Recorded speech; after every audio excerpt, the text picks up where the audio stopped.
Perhaps there are none of these hermit butterflies or fire salamanders in your area, but there will certainly be other animals and plants that are worth protecting. A total of 30,000 different animals and 13,000 plant species live in the Alps. They must be able to move freely in order to thrive and reproduce. This is not always possible, however, as everything that we humans do has a direct influence on nature in the Alps.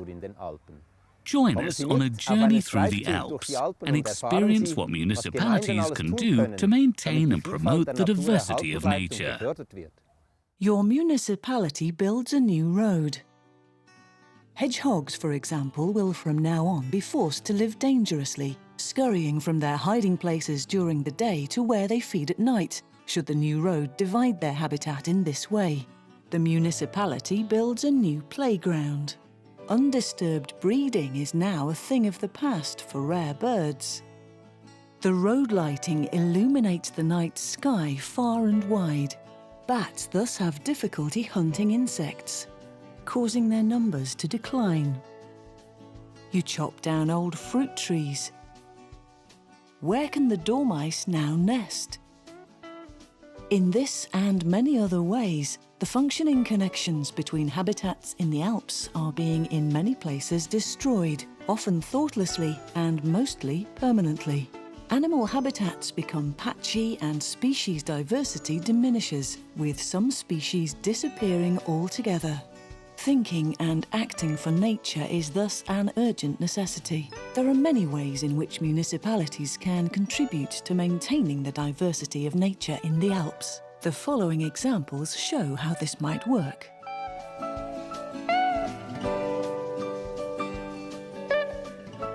The development of sustainable land use planning that involves all those concerned can ensure a long-term place for nature in your municipality. Pourquoi je dis je m'intéresse et la commune s'intéresse à la nature? Nature is, for different reasons, important both to me personally and to my municipality. Fauna and flora form the basis of our lives. We thought it would be worthwhile in our new land use plan to consider the entire ecological network and corridors. We commissioned specialists to produce studies and were supported by various institutions in drawing up the land use plan. For example, by the Ecological Network Office of the province of Isère. We identified various areas as ecological corridors in the plan. Also important was the reclassification of some 100 hectares as lying outside the building zone. Building is no longer permitted there. The land can either be used for agriculture or left as a natural area.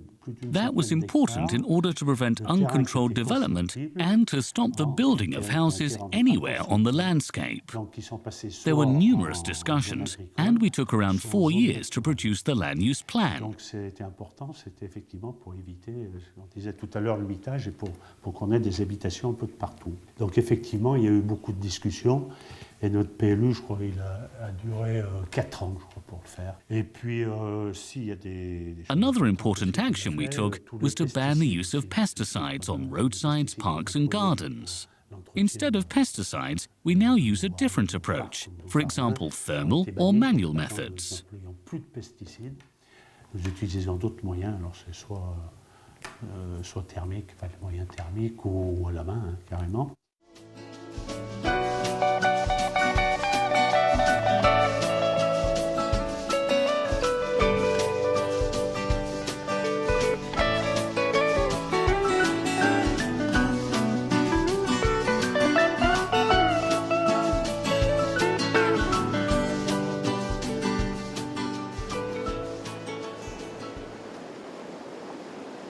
A river can connect landscapes, but this only functions if solutions extend beyond municipalities and frontiers. I grew up on the river Rambach, and the Rambach is thus of very great importance to me. Like every child, we would play for hours by the Rambach. Beautiful and attractive river landscapes also form an integral part of unspoilt mountain regions. Many years ago, the people of the Munster Valley decided not to use the Rambach for power production. This decision naturally had an effect on the further development of the river. Generous grants allowed us to renature the Rambach at many places in the valley, improving the river and making the area more attractive. The Rambach was previously partly canalized. Today, it has found its own course and flows merrily along the stream bed. Species diversity among both animals and plants has of course also increased. The Rambach and the investments made were naturally very important in obtaining recognition as a UNESCO Biosphere Reserve and as a regional nature park of national importance. These factors certainly contributed to our receiving this label. The river does not stop at the border. I therefore believe it is important for us to look further afield for rational, future-oriented solutions. It is thus also very important for us to keep in constant contact with our colleagues in the Vinschgau and to be invited to joint meetings where we can voice our opinions. The Rambach flows from Switzerland into Italy, meaning different laws, different languages, and also different conceptions. On one side of the border, the river is a valuable natural feature. On the other, it is now suddenly expected to supply water power. Nature is not interested in the differences between municipalities and governments. It is vital for the survival of animals and plants for municipalities to find joint cross-border solutions that include a place for nature.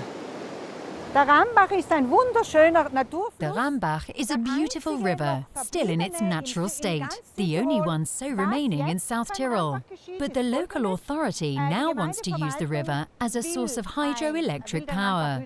A pro-Rambach group has sprung up, formed of citizens committed to saying no to the idea. The Rambach should at all costs be protected. We want to use it differently.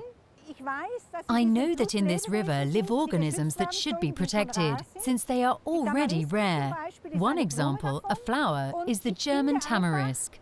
I believe something like this should be preserved for future generations, because we have already used enough by way of energy. The Rambach should be used for other purposes. My greatest dream is to make the Rambach into a local recreational area, to benefit the whole of the Upper Vinschgau Valley. I would also like to have a stopping place for cyclists and ramblers, which could also provide jobs for young families in Taufers. We are always talking about sustainability. I see these things as providing sustainability because they create jobs over the longer term. This could ultimately be developed into an overall concept if we apply ourselves and say, we will develop an Upper Vinschgau concept.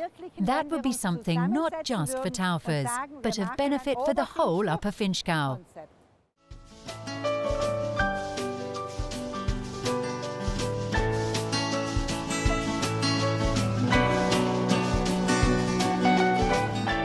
Municipalities do not have to do everything on their own. Many people are ready to help out in creating better connected habitats. I am personally committed to nature in Ramosh, because I grew up there and because I see how easily nature can be damaged if we do not pay attention. We still have a landscape in Ramosh that should at all costs be preserved. That is not just my personal opinion, it is shared by the municipality. The people here too want to support the landscape. The dry meadows are an important part of our landscape. They're not just dry meadows. They are also a habitat for rare butterflies and insects in general.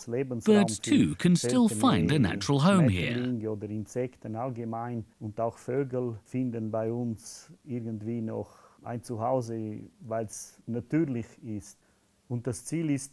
Our aim is to preserve the landscape and, if possible, to enhance it, which requires a lot of manual work. That is why we have, for some time now, been organising environmental actions by the Protea Engadina Foundation. Major companies and school groups are particularly well represented. They stay here 1 to 2 weeks and help to keep the landscape free of afforestation.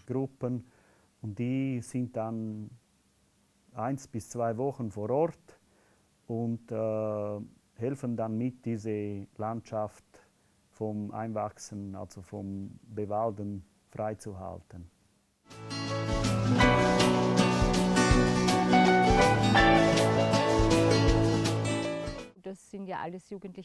These are all young people from the big city, and many do not have much to do with nature except for hiking, snowboarding or skiing. For us, it was very important to investigate the habitat formed by the cultivated landscape and the forest, and make sure that the youngsters do not just pass through them, but also work there, seeing, getting to know different trees, hillsides, plantations.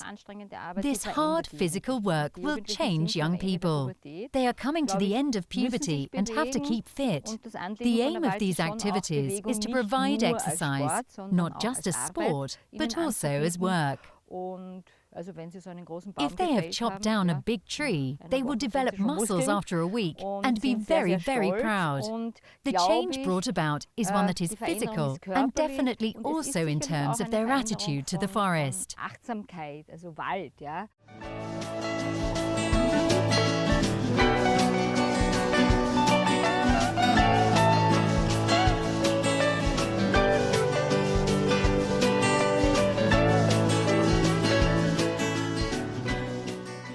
The 3 examples illustrate what municipalities are doing to ensure that the habitats of the animals there are better connected with one another. The examples show that it's not just important to do the right thing, but also to take the long view. A holistic approach to spatial planning will secure a place for nature in your municipality. Reaching agreements with your neighbouring municipalities will open up your borders to nature. By doing something for nature, you are maintaining and supporting the most important individual resource that your residents and visitors need for life. There are further possibilities for becoming active as a municipality. For example, building tunnels for amphibians, or creating wetlands, or sowing indigenous flowers and planting hedges along roads and footpaths. These are at first sight just small things. However, if a sizable number of these measures are implemented, this will have a considerable effect on the animal and plant habitats that are also vital for our quality of life, as we experience and enjoy it in the Alps.